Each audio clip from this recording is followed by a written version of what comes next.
الحمد لله والصلاة والسلام على رسول الله وعلى آله وصحبه ومن والاه. حياكم الله وأهلا وسهلا ومرحبا بكم في درس الحديث النبوي الشريف. تفہیم اربعین نوویہ کا ہمارا یہ 5واں لیکچر ہے انشاءاللہ، جس میں ہم حدیث ابن مسعود جو کہ اس کتاب کی چوتھی حدیث ہے وہ انشاءاللہ اس کا مطالعہ کریں گے، اور اس کے اندر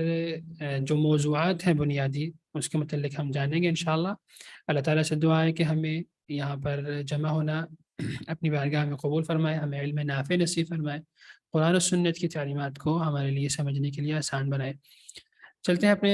حدیث کی طرف۔ سب سے پہلے دیکھتے ہیں کہ اس کے اندر بنیادی کون سے موضوعات ہیں جس کے متعلق اس میں بات کی گئی۔ اس حدیث میں بلا شبہ 3 بنیادی موضوعات پر گفتگو کی گئی ہے۔ پہلی، تخلیق انسانی کے جو مراحل ہیں اس پر اس کی طرف اشارہ کیا گیا ہے۔ دوسری چیز، اس میں قضاء و قدر کا جو معاملہ ہے اس کی طرف اشارہ کیا گیا ہے، جیسے کہ ہم پیچھے حدیث جبریل میں بھی پڑھ کے آئے ہیں کہ اچھی اور بری تقدیر پر ایمان لانا یہ رکن ایمان میں سے ہے، چھٹا رکن ہے جو کہ ایمان کا۔ اور اس طرح اس حدیث میں سعادت مندی اور بدبختی کا جو کا انسان کے ساتھ تعلق ہے اور اس کے جو عوامل ہیں اس کے متعلق بھی اشارہ کیا گیا ہے۔ چلتے ہیں اپنے حدیث کے متن کی طرف، دیکھتے ہیں کہ اس میں ہمارے لیے کیا رہنمائی ہے۔ الحدیث الرابع عن ابی عبد الرحمن عبد اللہ بن مسعود رضی اللہ عنہ انه قال حدثنا رسول الله وهو الصادق المصدوق إن أحدكم يجمع خلقه في بطن أمه 40 يوما ثم يكون علقة مثل ذلك ثم يكون مضغة مثل ذلك ثم يرسل الملك فينفخ فيه الروح ويؤمر ب4 كلمات بكتب رزقه وأجله وعمله وشقي أو سعيد. هو الذي لا إله غيره إن أحدكم ليعمل بعمل أهل الجنة حتى ما يكون بينه وبينها إلا ذراع فيسبق عليه الكتاب فيعمل بعمل أهل النار فيدخلها وإن أحدكم ليعمل بعمل أهل النار حتى ما يكون بينه وبينها إلا ذراع فيسبق عليه الكتاب فيعمل بعمل أهل الجنة فيدخلها رواہ البخاری و مسلم۔ جناب ابو عبد الرحمن اس حدیث کے راوی عبداللہ بن مسعود رضی اللہ تعالیٰ عنہ سے روایت ہے کہ رسول اللہ صلی اللہ علیہ وسلم نے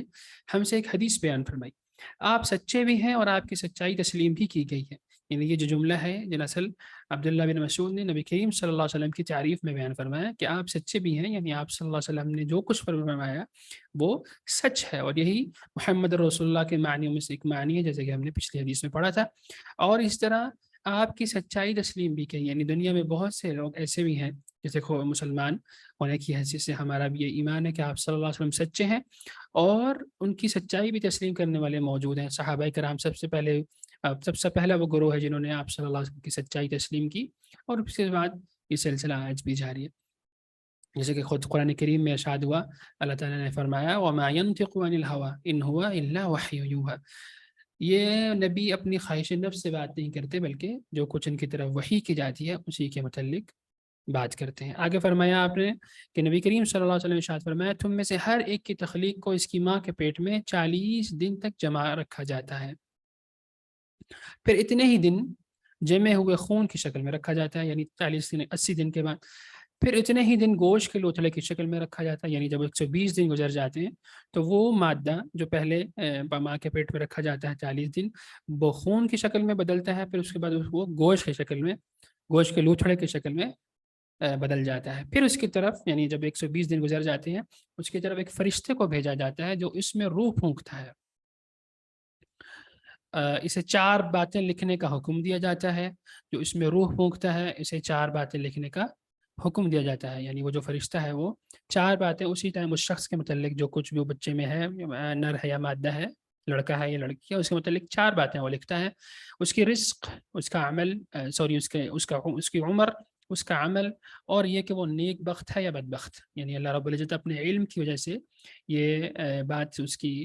تقدیر میں لکھ دیتے ہیں کہ اس نے کیا عمل کرنا ہے اپنی پوری زندگی میں۔ جیسے بتا اللہ رب العزت کو یہ تو سب معلوم ہے اپنے علم کی وجہ سے کہ ہم نے کیا عمل کرنے ہیں، اور اس طرح یہ شک بھی، یہ چیز بھی اس کو معلوم ہے کہ کون سا بندہ اس کا بدبخت ہے، یا اور اس کا بدبختی پہ اس کا خاتمہ ہونا یا خوش بختی پہ۔ آگے فرماتے ہیں اس ذات کی قسم جس کے سوا کوئی معبود برحق نہیں تم میں سے کوئی اہل جنت کا سا عمل کرتا رہتا ہے یہاں تک کہ جنت اور اس کے مابین صرف ایک ہاتھ کا فاصلہ رہ جاتا ہے. یعنی وہ عمر بھر بہت اچھے کام کرتا رہتا ہے، نیکی کے کام کرتا رہتا ہے، اللہ رب العزت کے راستے میں چلتا رہتا ہے، لیکن جب اس کا معاملہ ختم ہونے والا ہوتا ہے، یعنی اس کی موت قریب ہوتی ہے، تو پھر وہ برائی کے راستے پہ برائی کا جو رستہ ہے وہ اختیار کرنا لگ جاتا ہے اور اس کو کام کرنے لگ جاتا ہے، جس کی وجہ سے وہ جہنم میں چلا جاتا ہے. اور تم میں سے کوئی شخص جہنمیوں کا سا عمل کرتا رہتا ہے یہاں تک کہ اس کے اور جہنم کے درمیان صرف ایک ہاتھ کا فاصلہ باقی رہ جاتا ہے. یعنی بہت سے ایسے لوگ ہوتے ہیں جو عمر بھر برائی کے کاموں میں گزارتے ہیں، اچھائی کام کے کاموں سے دور رہتے ہیں، اور ان کے درمیان اور جہنم کے درمیان بہت کم فاصلہ رہ جاتا ہے، یعنی صرف موت کا ہی فاصلہ رہ جاتا ہے. لیکن اللہ رب العزت کی طرف سے ان کو ہدایت کی توفیق ملتی ہے، وہ لوگ اپنے اعمال کا جائزہ لیتے ہیں اور نیکی کی طرف آ جاتے ہیں، تو پھر اس کی کتاب غالب آ جاتی ہیں، اس کی تقدیر میں جو کچھ لکھا ہوتا ہے اس کی وجہ سے، اور وہ اہل جنت کا سا عمل کر کے جنت میں داخل ہو جاتا ہے. اسے بخاری اور مسلم نے اس حدیث کو روایت کیا. بہت ہی عظیم حدیث ہے جس کے اندر تخلیق انسانی کے کچھ مراحل اور انجام آخرت کی طرف بھی نشاندہی کی گئی ہے. اللہ تعالیٰ اس کی سمجھنے کی توفیق دے. آگے چلتے ہیں. سب سے پہلے ہم دیکھیں گے جناب عبداللہ بن مسعود رضی اللہ تعالیٰ عنہ، جو اس حدیث کے راوی ہیں، ان کے متعلق ہم کچھ بیان کرتے ہیں. جناب عبداللہ بن مسعود عرب کے مشہور قبیلے بنو حذیل سے تعلق رکھتے تھے، اور جناب عبداللہ بن مسعود کی کنیت ابو عبد الرحمن تھی، اور یہ قبیلہ اور اس کی جو اولادیں ہیں آج بھی موجود ہیں. مجھے اتفاق ہوا ایک بار طائف شہر جانے کا، تو وہاں ایک بہت بڑی ایک مارکیٹ تھی سبزیوں کی. تو اس میں میرے دوست بھی تھے سعودی. انہوں نے آپس میں گفتگو سے پتہ چلا کہ وہ صاحب عبداللہ بن مسعود کے ہی قبیلے سے تعلق رکھتے تھے. اور اتفاق کی بات، جو میرے ساتھ دوست تھے وہ بنی سعد سے تعلق رکھتے تھے، اور بنی سعد وہ قبیلہ ہے جو کہ جناب حلیمہ سعدیہ نبی کریم صلی اللہ علیہ وسلم کی جو رضائی والدہ ہیں ان کا قبیلہ تھا. تو یہ ایک عجیب اتفاق تھا. جناب عبداللہ بن مسعود رضی اللہ تعالی عنہ اسلام قبول کرنے والے اولین اصحاب رسول اللہ صلی اللہ علیہ وسلم میں سے تھے، اور آپ صلی اللہ علیہ وسلم سے کے بہت ہی قریب انسان تھے.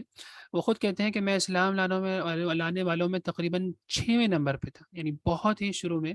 جن لوگوں نے اسلام لائے ان میں سے جب حضرت عبداللہ بن مسعود رضی اللہ تعالیٰ عنہ تھے. آپ لوگ جانتے ہیں، آپ سیرت کے مطالعہ جب کریں، بہت سے ایسے لوگ تھے جو آپ صلی اللہ علیہ وسلم کی دعوت سے اسلام لے کر آئے. سب سے پہلے مثلا حضرت خدیجہ رضی اللہ عنہ، آپ صلی اللہ علیہ وسلم کی زوجہ محترمہ، جناب ابوبکر صدیق رضی اللہ تعالی عنہ، جناب علی بن ابی طالب رضی اللہ عنہ، آپ صلی اللہ علیہ وسلم کے چچا کے بیٹے. اور اسی طرح بعض ایسے لوگ تھے جو حضرت عبداللہ بن مسعود حضرت ابو بکر صدیق رضی اللہ تعالیٰ عنہ کی دعوت سے اسلام لے کر آئے تھے. ان میں سے ایک بہت بڑا نام حضرت عثمان رضی اللہ تعالیٰ عنہ کا بھی ہے. جب آپ حضرت عبداللہ بن مسعود کے پاس ایک بار گئے، حضرت ابو بکر صدیق آپ صلی اللہ علیہ وسلم کے ساتھ ہی تھے، اور روایت میں آتا ہے کہ حضرت عبداللہ بن مسعود اس زمانے میں مکہ میں چرواہے کے طور پر وہ قریش مکہ کی بکریاں چرایا کرتے تھے، جوان آدمی تھے. تو آپ صلی اللہ علیہ وسلم نے ایک بار ان سے ملاقات کی، تو وہ چرواہے کی حیثیت سے بکریوں کے پاس تھے. تو آپ صلی اللہ علیہ وسلم نے ان سے ایک بکری مانگی کہ مجھے دودھ چاہیے. تو انہوں نے فرمایا کہ میں ایک امانت میرے حوالے کی گئی ہے، میں اس طرح آپ کو نہیں تھما سکتا کوئی بھی چیز. تو حضرت نبی کریم صلی اللہ علیہ وسلم نے ان سے کہا کہ اچھا ایسی کوئی بکری مجھے دو جو ابھی دودھ دینے کے قابل نہیں ہوئی. تو اس ریوڑ میں سے پھر آپ صلی اللہ علیہ وسلم نے ایک بکری کو منتخب فرمایا، اور وہ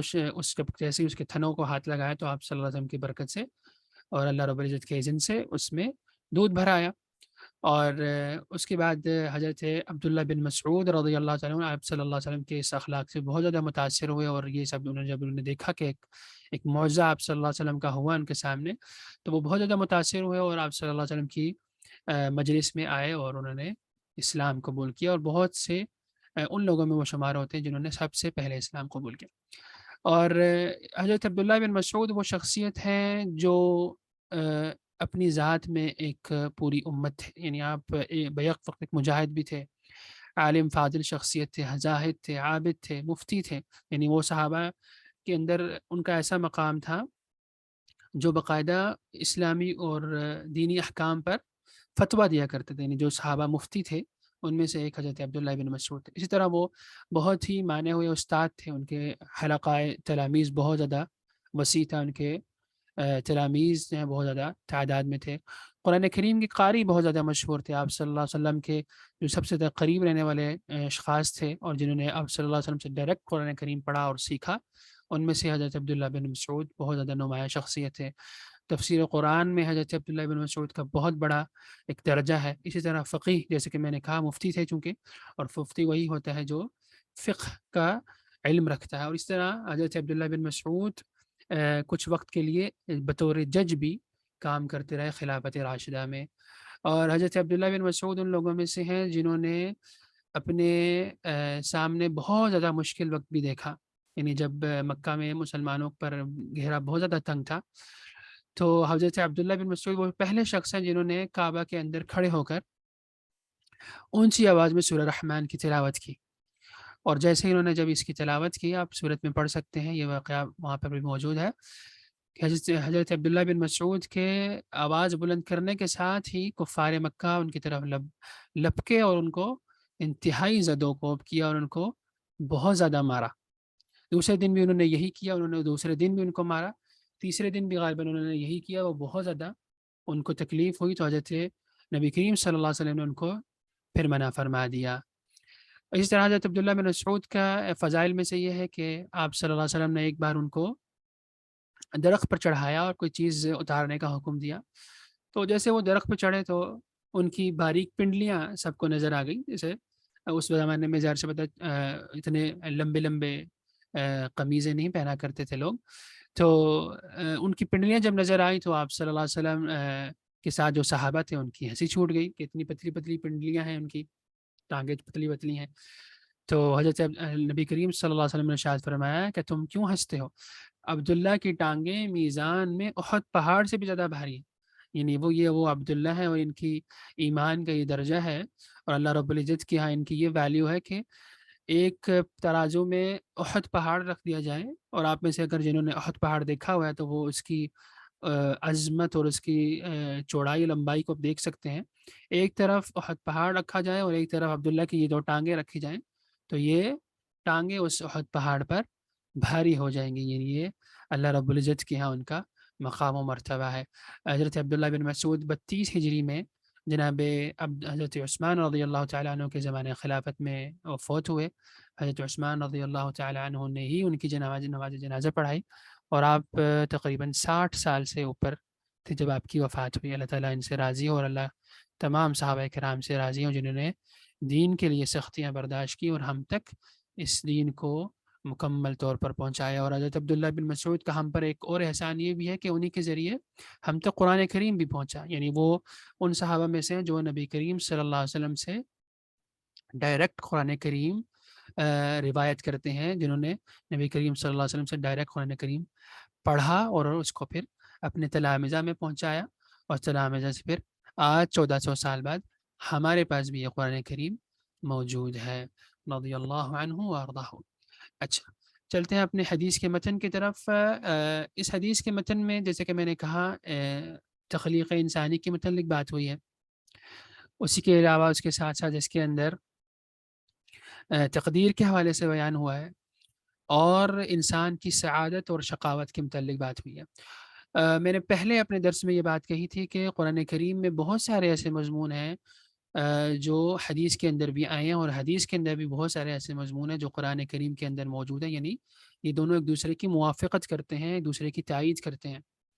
تو اسی مضمون کا ذکر اللہ تعالیٰ نے اپنی قرآن کریم میں بھی اپنی کتاب میں جا بجا ذکر فرمایا ہے، جیسے کہ سورہ المؤمنون میں اللہ تعالیٰ ارشاد فرماتے ہیں وَلَقَدْ خَلَقْنَا اعوذ باللہ من الشیطان الرجیم وَلَقَدْ خَلَقْنَا الْإِنسَانَ مِنْ سُلَالَةٍ مِّن طِينٍ ثُمَّ جَعَلْنَاهُ نُطْفَةً فِي قَرَارٍ مَّكِينٍ ثُمَّ خَلَقْنَا النُّطْفَةَ عَلَقَةً فَخَلَقْنَا الْعَلَقَةَ مُضْغَةً فَخَلَقْنَا الْمُضْغَةَ عِظَامًا فَكَسَوْنَا الْعِظَامَ لَحْمًا ثُمَّ أَنشَأْنَاهُ خَلْقًا آخَرَ فَتَبَارَكَ اللَّهُ أَحْسَنُ الْخَالِقِينَ۔ ثم إنكم بعد ذلك لمیتون ثم إنكم يوم القیامة تبعثون۔ اللہ تعالیٰ ارشاد فرماتے ہیں کہ یقیناً ہم نے انسان کو مٹی کے جوہر سے پیدا کیا، یعنی یہاں پر انسان اول انسانی نسل آدم علیہ السلام کے تخلیق کے متعلق بات کی گئی ہے کہ وہ مٹی سے پیدا کیے گئے۔ پھر آگے اللہ تعالیٰ ارشاد فرماتے ہیں پھر اسے نطفہ بنا کر محفوظ جگہ پر یعنی رحم مادر میں ہم نے قرار دے دیا، جو کہ جیسے کہ اس حدیث میں بھی بیان ہوا ہے کہ انسان ایک نطفے سے پیدا ہوا ہے جو کہ رحم مادر میں رکھ دیا جاتا ہے۔ پھر اللہ تعالیٰ ارشاد فرماتے ہیں پھر ہم نے اس نطفے کو جمع ہوئے خون بنا دیا، ثم جعلناه نطفة في قرار مكين ثم خلقنا النطفة علقة، اگر ارشاد فرمایا فخلقنا العلقة مضغة، پھر اس خون کے لوتھڑے کو ہم نے گوشت کا ٹکڑا بنا دیا۔ اس کے بعد مزید ارشاد فرمایا پھر اس گوشت کے ٹکڑے کو ہم نے ہڈیاں بنائیں اور پھر اس ہڈیوں کو ہم نے گوشت پہنا دیا اور پھر دوسری بناوٹ میں اس کو پیدا کی، یعنی اس کو پھر مکمل اس کی تخلیق ہوئی، اس کو کیا نام ہے اس کی آنکھیں، اس کے کان، ناک وغیرہ اس کو ہم نے مہیا کیے۔ آگے اللہ تعالیٰ ارشاد فرماتے ہیں فتبارک اللہ احسن الخالقین، کہ وہی برکتوں والا اللہ رب العزت ہے جو سب سے بہترین پیدا کرنے والا ہے۔ یعنی ظاہر سے بات ہے یہاں پر جب احسن الخالقین کہا گیا ہے تو یہی اللہ رب العزت ہی جو ذات ہے جو سب سے زیادہ بہترین پیدا کرنے والی ذات ہے، اور ویسے بھی کوئی پیدا کرنے والا نہیں ہے۔ آگے اللہ تعالیٰ ارشاد فرماتے ہیں اس حدیث میں چونکہ صرف یہ ٹکڑا بیان ہوا ہے کہ انسان کی تخلیق کیسے ہوئے، لیکن اس آیت میں ان آیات میں اللہ رب العزت نے مزید کچھ تفصیل بیان کی، یعنی کچھ بالکل انسان کی ابتدا کی بھی بات کی ہے، جیسے حضرت آدم علیہ السلام کے پیدائش کی، پھر اس کے بعد گوشت کے آگے کا جو حصہ ہے، یعنی گوشت کے بعد اس کے اوپر ہڈیاں بنتی ہیں اور ہڈیوں کے اوپر پھر اللہ رب العزت دوبارہ گوشت چڑھا دیتے ہیں، وہ بھی بیان فرمایا۔ پھر آگے اللہ تعالیٰ ارشاد فرماتے ہیں ثم انکم بعد ذلک لمیتون، اس کے بعد پھر تم سب یقیناً مر جانے والے ہو، یعنی تم سب پر موت آ جانی ہے، اور پھر کیا ہونا ہے ثم انکم یوم القیامت تبعثون، پھر قیامت کے دن بلا شبہ تم سب کے سب اس کی بارگاہ میں اٹھائے جاؤ گے۔ جیسے کہ اس حدیث میں بھی اشارہ ہے کہ انسان عمل کرتا ہے تو یا تو جنت کے قریب ہو جاتا ہے یا جہنم کے، اور یہ سب کچھ کب ہوگا؟ یقیناً قیامت کے دن جب انسان اٹھایا جائے گا اس کے بعد یہ سب کچھ ہوگا۔ آگے اس طرح سورہ رعد میں اللہ تعالیٰ ارشاد فرماتے، میری آواز کلیئر آ رہی ہے؟ نعمان نے بھی ہاتھ اٹھایا۔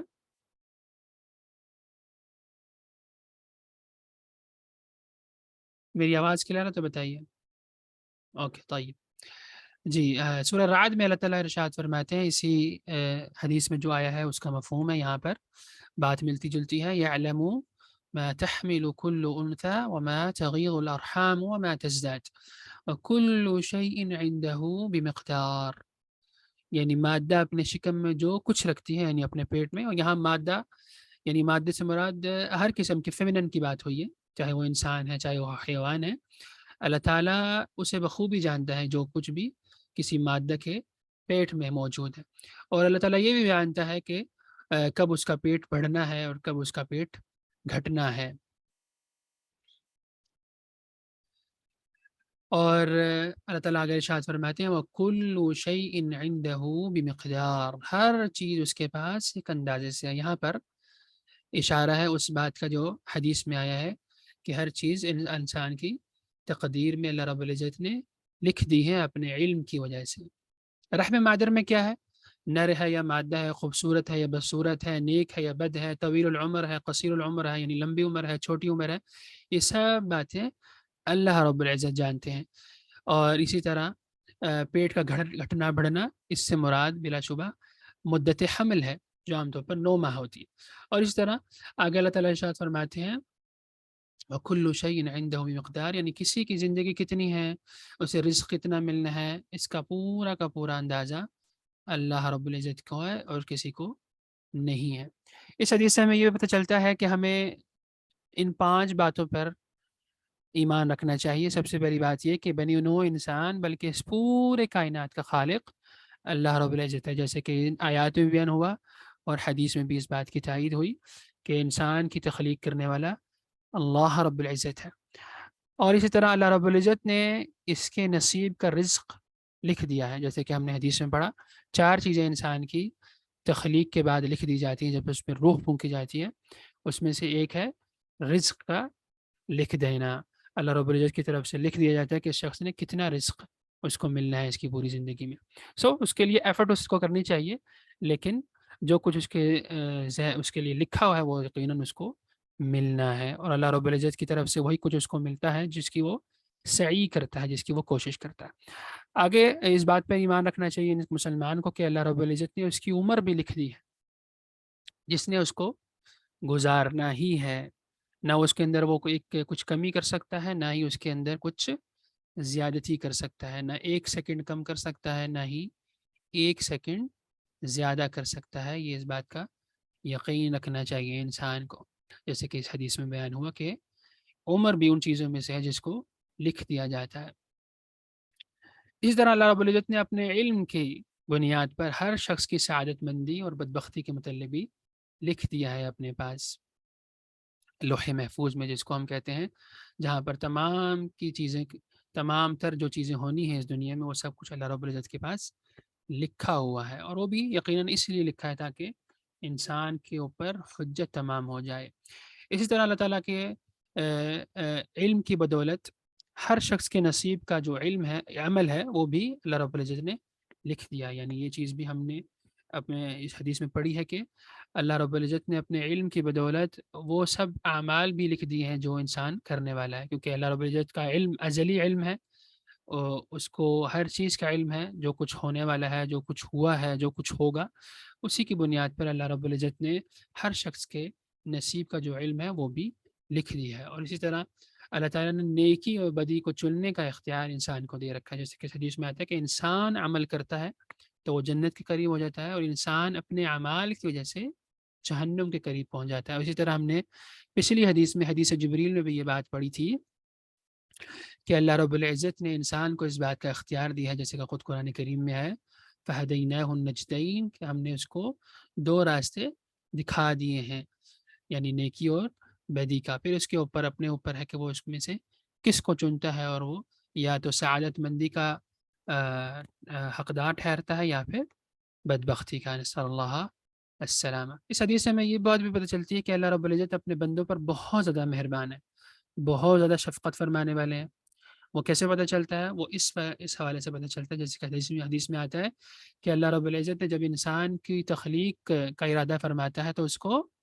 انتہائی محفوظ جگہ پر رکھ دیا جاتا ہے اس کو، جیسے کہ اس آیت میں بھی سورہ مومنون میں بھی ارشاد فرمایا ثم جعلناه نطفة في قرار مکین، کہ ہم نے اس کو ایک محفوظ جگہ پر قرار دے دیا۔ اس طرح حدیث میں بھی آتا ہے کہ اس کو محفوظ جگہ پر رکھ دیا۔ یہ اللہ رب العزت کی طرف سے مہربانی اور اس کی شفقت کی دلیل ہے کہ اللہ اپنے بندوں پر بہت زیادہ مہربان ہے، بہت زیادہ شفقت کروانے والے ہیں، اور اس کی تخلیق کا جو مرحلہ ہے وہ بھی اللہ رب العزت نے انتہائی محفوظ مقام پر مکمل فرمایا ہے۔ اور یہ انسان کے لیے بہت بڑی ایک آنکھیں کھول دینے والی حقیقت ہے، جس سے اس کو انکار نہیں ہو سکتا۔ اس طرح کہ سورہ انفطار میں اللہ تعالیٰ ارشاد فرماتے ہیں یا ایھا الانسان ما غرک بربک الکریم، اے انسان تجھے اپنے رب کریم سے کس چیز نے بہکا دیا، یعنی اتنا کریم رب ہے۔ اور یہاں پہ بھی انسان کہا گیا ہے، مسلمان نہیں کہا گیا، مومن نہیں کہا گیا، کسی محسن کی بات نہیں کی گئی، کسی نبی کی بات نہیں کی گئی، کسی اور اولیاء صالحین کی بات نہیں کی گئی، بلکہ انسان کہا گیا کہ انسان تجھے اپنے رب کریم سے کس چیز نے بہکا دیا؟ الذی خلقک، وہ رب جس نے تمہیں پیدا کیا، فسواک، اور پھر تمہیں ٹھیک ٹھاک کیا، فعدلک، اور پھر تمہیں درست بنایا، فی ای صورت ما شاء رکب، اور پھر تمہیں جس صورت میں بھی، جس شکل میں بھی اس نے چاہا تمہیں بنا دیا۔ یعنی انسان کا جو شکلیں ہیں اللہ رب العزت نے وہ بھی اپنی پسند سے بنائی ہیں۔ یہ جو چہرے ہمارے تن کے اوپر موجود ہیں، ہمارے اندر جو صلاحیتیں ہیں، ہماری آنکھیں، ہمارے کان، ہماری ناک، ہمارے ہاتھ پاؤں، ہمارے اندر جو صلاحیتیں اللہ رب العزت نے دی، یہ سب کی سب اللہ رب العزت کی طرف سے پیدا کردہ ہیں، اور یہ سب چیزیں اس کے کرم پر، اس کی مہربانی پر، اس کی شفقت پر دلالت کرتی ہیں، جیسے کہ اس آیت میں بھی اللہ تعالیٰ نے ارشاد فرمایا۔ تو اللہ تعالیٰ سے ہمیں یہی دعا کرنی چاہیے کہ اللہ تعالیٰ ہمیں اپنے ہی راہ پہ چلائے اور اس کا شکر گزار بندہ بنائے۔ اس حدیث سے ہمیں ایک یہ بات بھی پتہ چلتی ہے کہ یعنی ذہن میں یہ آ سکتا ہے کہ اگر تقدیر انسان کی لکھی ہوئی ہے، حالانکہ اس کا یہ مطلب نہیں ہے کہ انسان کو مجبور کر دیا گیا کہ بس جو اللہ رب العزت نے لکھ دیا اس نے ویسے ہی کرنا ہے۔ اصل میں اس کا مطلب یہ نہیں ہے، مطلب اس کا یہ ہے کہ اللہ رب العزت نے اپنے علم کی وجہ سے یہ بات سب کچھ لکھ دی ہے کہ انسان نے کیا کرنا ہے۔ یعنی اللہ رب العزت کو تو بہرحال پتہ ہے کہ اس نے آج کیا کرنا، میں نے آج کیا کرنا ہے، مثلا میں نے آج سے 10 سال بعد کیا کرنا ہے، یا میں نے 20 سال بعد کیا کرنا ہے۔ یہ اللہ رب العزت کے علم میں موجود ہے، کیونکہ اس کا علم ابدی علم ہے۔ اگر اس کے علم میں کوئی نقص ہوتا تو یقیناً یہ اس کے شایان شان نہیں تھا۔ اس لیے اللہ رب العزت نے اپنے علم کی بنیاد پر یہ سب کچھ لکھ دیا ہے۔ اور بعض اوقات ذہن میں آتا ہے انسان کے کہ پھر عمل کی کیا ضرورت ہے اگر تقدیر ہماری لکھی ہوئی ہے؟ تو اس کا جواب بھی خود صحابہ کرام کی ایک حدیث میں ملتا ہے۔ انہوں نے آپ صلی اللہ علیہ وسلم سے ارشاد فرمایا، پوچھا کہ پھر عمل کی کیا ضرورت ہے اگر ہماری تقدیریں لکھی ہوئی ہیں؟ تو اللہ کے نبی صلی اللہ علیہ وسلم نے آگے سے ارشاد فرمایا، صحیح بخاری مسلم میں یہ حدیث ہے کہ عمل کرو، کیونکہ ہر شخص کے لیے وہی راستہ آسان ہوگا جس کے لیے اسے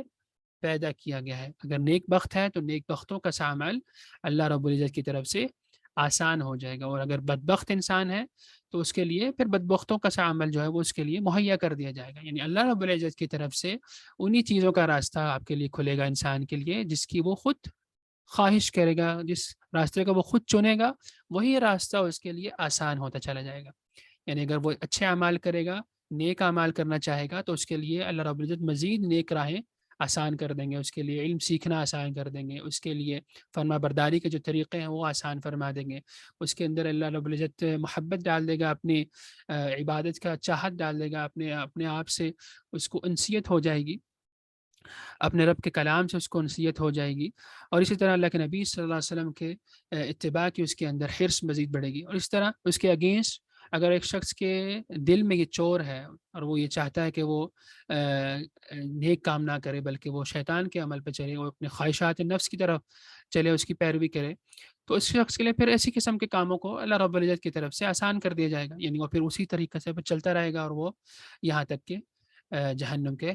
گھڑے میں گر جائے گا، نسأل اللہ السلام۔ اور اسی بات سے ہمیں اس حدیث سے ہمیں یہ پتہ چلتا ہے کہ اپنے ہمارے دل میں اگر اللہ رب العزت کی اطاعت و فرما برداری کی رغبت ہے تو یہ بہت زیادہ اچھی بات ہے، اور اگر اس کے خلاف ہمارے اندر کوئی چیز ہے، کوئی جذبہ ہے، ہمارے نفس کی ہمارے نفس کے جو ہے ہمارے اوپر غلبہ ہے، تو اس چیز سے ہمیں بہت زیادہ پریشان ہونا چاہیے اور اپنا دز جلد علاج کروانا چاہیے۔ آگے ہم دیکھتے ہیں اس حدیث سے ہمیں کیا سیکھا ہے، مختصر سی کچھ پوائنٹس ہیں اس کے اندر، ٹائم چونکہ کم ہے، 40 منٹ ہمارے مکمل ہونے والے ہیں۔ اس حدیث میں ہم نے یہ سیکھا، سب سے پہلی بات کہ اللہ کے نبی صلی اللہ علیہ وسلم کی ہر بات سچی ہے، جیسے کہ خود حضرت ابن مسعود نے اس حدیث کی روایت کرنے والے جو صحابی انہوں نے کہا وَهُوَ الصَّادِقُ الْمَصْدُوقُ، کہ آپ صلی اللہ علیہ وسلم نے جو کچھ فرمایا ہے وہ سچ ہے۔ یعنی وہ گویا ہمیں یہ پیغام دیا جا رہا ہے کہ اگر آپ تک یہ بات پہنچی ہے تو اس بات کو آپ تصدیق کریں، اس کی سچائی، اللہ کے نبی صلی اللہ علیہ وسلم کی سچائی کی گواہی دیں۔ اور اگر فرمایا وَهُوَ الْمَصْدُوقُ، اور یقیناً زمانے بھر نے اللہ رب العزت کے نبی کی جو صداقت ہے اس کی گواہی تو ویسے ہی دے رکھی ہے۔ خود اللہ کے نبی صلی اللہ علیہ وسلم نے ارشاد فرمایا کہ وہ اللہ کے نبی ہیں، اور اس طرح اللہ کے نبی صلی اللہ علیہ وسلم پر جو قرآن اتارا گیا اس کے ذریعے ہمیں یہ پتہ چلتا ہے کہ آپ صلی اللہ علیہ وسلم خواہش نفس سے کوئی بات نہیں کرتے بلکہ وہی بات کرتے ہیں جس کی آپ پر وحی کی جاتی ہے۔ اس حدیث سے ہم نے سب سے پہلے یہ سیکھا کہ ماں کے پیٹ میں جو بچے کی تخلیق ہوتی ہے وہ کئی مراحل سے گزرتی ہے۔ 40 دن انسان کا نطفہ اپنے رحم مادر میں ہوتا ہے، اس کے بعد پھر وہ 40 دن بعد خون کے لوتھڑے میں بدلتا ہے، پھر 40 دن کے بعد وہ گوشت کی بوٹی میں، اور اس کے بعد 120 دن مکمل ہو جانے کے بعد اس کے اندر روح پھونکی جاتی ہے۔ اور اسی طرح اس حدیث میں ہم نے یہ سیکھا کہ بچے کی جو تخلیق کا جو مراحل ہیں یہ مختلف، یہ سب اللہ رب العزت کی حکمت سے ہے۔ یہ اللہ رب العزت کی طرف سے جو نظام بنایا گیا ہے تخلیق کا، وہ سب اس کی طرف سے ہے، اور انسان اور بچے کی تقدیر لکھنے کے لیے اللہ رب العزت کی طرف سے ایک فرشتہ مقرر ہے جو کہ 120 دن مکمل ہونے کے بعد وہ اس کے اندر روح پھونکتا ہے اللہ رب العزت کے اذن سے، اس کے حکم سے۔ اس طرح اس حدیث میں ہم نے یہ سیکھا کہ انسان کی تقدیر اس کی ماں کے پیٹ میں ہی لکھ دی جاتی ہے. اس کو ہم تقدیر عمری کہتے ہیں. تقدیر عمری سے مراد یہ عمر بھر کی جو تقدیر ہے، عمر بھر کا جو اس کے کام ہے، اس کو ہم کہتے ہیں تقدیر عمری. وہ پیٹ میں لکھی جاتی ہے جب 120 دن گزر جاتے ہیں. اس سے قبل جو کچھ لکھ دیا جاتا ہے اللہ رب العزت کی طرف سے، انشاءاللہ اگر ہم حدیث میں پڑھیں گے، اس کو ہم کہتے ہیں لوح محفوظ. اللہ رب العزت کے بعد جو ایک کتاب موجود ہے اس کے عرش کے پاس، اس کو ہم کہتے ہیں لوح محفوظ. اس کے اندر بھی تمام انسانوں کی تقدیر لکھی جاتی ہے، یعنی جو کچھ انسانوں نے کرنا ہے، ہر انسان نے، میں نے، آپ نے، امریکہ میں رہنے والے شخص نے، افریقہ کے رہنے والے شخص نے، وہ سب کچھ وہاں انسانوں کے اعمال لکھے ہوئے ہیں اللہ رب العزت کے پاس. جیسے کہ میں نے کہا وہ بھی انسان کے اوپر حجت تمام کرنے کے لیے. اور اس طرح اس کو ہم تقدیر ازلی کہتے ہیں. ازلی سے مراد یعنی ہمیشہ سے جو کچھ ہونا تھا اس کا تقدیر کا بیان اللہ رب العزت کے یہاں لکھ دیا گیا ہے. اور اس طرح ہر سال شب قدر میں جو کہ رمضان کے اندر آتی ہے کسی بھی طاقتوں میں، اس کے اندر بھی تقدیر کچھ لکھی جاتی ہے. اس کو ہم تقدیر حولی کہتے ہیں، یعنی سال بھر کے جو اعمال ہوتے ہیں انسان کے، وہ شب قدر میں لکھی جاتی ہے. اور یہ سب کچھ یقیناً فرشتوں کے تحت ہوتا ہے. اللہ رب العزت کی طرف سے جو فرشتے مقرر ہیں اس کام پہ، وہ انسان کی تقدیر لکھتے ہیں. اس حدیث سے ہم نے یہ بھی جانا کہ تقدیر پر ایمان کا تقاضا یہ ہے کہ انسان اللہ رب العزت کے تقسیم کردہ رزق پر راضی رہے، کیونکہ وہی اس کی قسمت میں ہے، اور اس رزق کی تکمیل کے بغیر اس کو موت نہیں آ سکتی. اس لیے اس حدیث میں بھی پہلے رزق کی بات ہوئی ہے، پھر موت کی بات ہوئی ہے، کہ انسان کی رزق کا جب تک وہ تکمیل نہیں ہوگی اس وقت تک اس کو موت بھی نہیں آئے گی. اس طرح انسان کو دوسروں کی دولت پر نظر رکھنے کے بجائے خود سے اسباب اختیار کرنے چاہیے، اور اس کو محنت کرنی چاہیے، بجائے اس کے کہ وہ دوسروں کے سامنے ہاتھ پھیلائے، بلکہ خود روزی کمانے کے حلال اسباب اور حلال ذرائع کو اختیار کرے اور اپنے آپ کو پاک دامن رکھے. جیسے کہ اللہ کے نبی صلی اللہ علیہ وسلم نے ارشاد فرمایا، جو پاک دامنی چاہتا ہے اللہ تعالیٰ اسے پاک دامن رکھ دیتا ہے، اور جو چیز بے نیازی چاہتا ہے مخلوق سے، یعنی جو شخص مخلوق سے بے نیازی چاہتا ہے اللہ تعالیٰ اسے بے نیاز کر دیتا ہے. اور جو شخص اس کی راہ میں محنت کرتا ہے اللہ رب العزت اس کو راہ دکھاتے ہیں. اس حدیث سے ہم نے یہ بھی جانا کہ انسان کو اپنے سوء خاتمہ سے ہمیشہ ڈرتے رہنا چاہیے، یعنی اس بات سے ڈرتے رہنا چاہیے کہ کہیں اس کا خاتمہ بالشر نہ ہو جائے. یعنی انسان کو اس بات سے کوشش کرنی چاہیے اس کے اعمال ایسے ہوں کہ اس کا خاتمہ بالایمان ہو، اور اس کو سوء خاتمہ سے ہمیشہ ڈرنا چاہیے، اور اپنے دل کو ہمیشہ پاک صاف رکھنا چاہیے، پوشیدہ گناہوں سے دور رہنا چاہیے، پوشیدہ ہوں چاہے وہ کھلے ہوئے ہوں اس سے دور رہنا چاہیے، اور ہمیشہ اپنے رب سے دین پر استقامت کی، دین پر ثابت قدمی کی دعا کرتی رہنی چاہیے. اور اللہ کے نبی صلی اللہ علیہ وسلم سے ہمیں یہ ملتا ہے کہ آپ صلی اللہ علیہ وسلم بہت زیادہ یہ دعا پڑھتے تھے، یا مقلب القلوب ثبت قلبی علی دینک، یا مقلب القلوب ثبت قلبی علی دینک، اے دلوں کو پھیر دینے والے میرے دل کو اپنے دین پر جما دے. تو یہ حدیث کے اس دعا کو ہمیں بھی بہت زیادہ پڑھنا چاہیے. اسی طرح اس حدیث میں ہمیں یہ پتہ چلتا ہے کہ جس رب نے ایک انسان کو مختلف مراحل سے گزارتے ہوئے دنیاوی زندگی عطا کی، اس کے لیے کچھ بھی مشکل نہیں ہے کہ اس کو مرنے کے بعد دوبارہ زندہ کر دے. اگر اس کی ہڈیاں بوسیدہ ہو گئی ہیں، اس کے اندر سے گوشت اتر چکا ہے اور وہ بالکل مٹی کے اندر دب چکا ہے، اللہ رب العزت کے لیے یہ کچھ بھی مشکل نہیں ہے کہ اس انسان کو دوبارہ سے کھڑا کر دے. یعنی جس انسان کو اللہ رب العزت نے کچھ نہ ہوتے ہوئے پیدا کر دیا، کچھ ہونے کے بعد اس کے لیے بہت زیادہ آسان بات ہے کہ اس کو دوبارہ سے پیدا کر سکتا ہے. اور انسان کو اللہ رب العزت کے سامنے حاضری کا جو وقت ہے جو کہ ہونا ہے قیامت کے دن، اس کو کبھی بھی فراموش نہیں کرنا چاہیے. اس حدیث میں راہ حق سے منحرف افراد کے لیے یہ ترغیب موجود ہے، یعنی جو لوگ شر کا راستہ اپنائے ہوئے ہیں، جن کی زندگیوں میں شر غالب ہے، خیر کم ہے، ان کے لیے بھی یہ چیز، ان کو یہ پیغام ہے اللہ رب العزت کی طرف سے، اللہ کے نبی صلی اللہ علیہ وسلم کی طرف سے، کہ وہ اپنی روش میں جلد از جلد اصلاح کر لیں، اللہ رب العزت کا خوف کریں، گناہوں سے باز آئیں، گناہوں کی کثرت کے باوجود اللہ رب العزت کی رحمت سے نا امید اور مایوس نہ ہوں. جیسے کہ خود قرآن کریم میں ارشاد فرمایا اللہ رب العزت نے،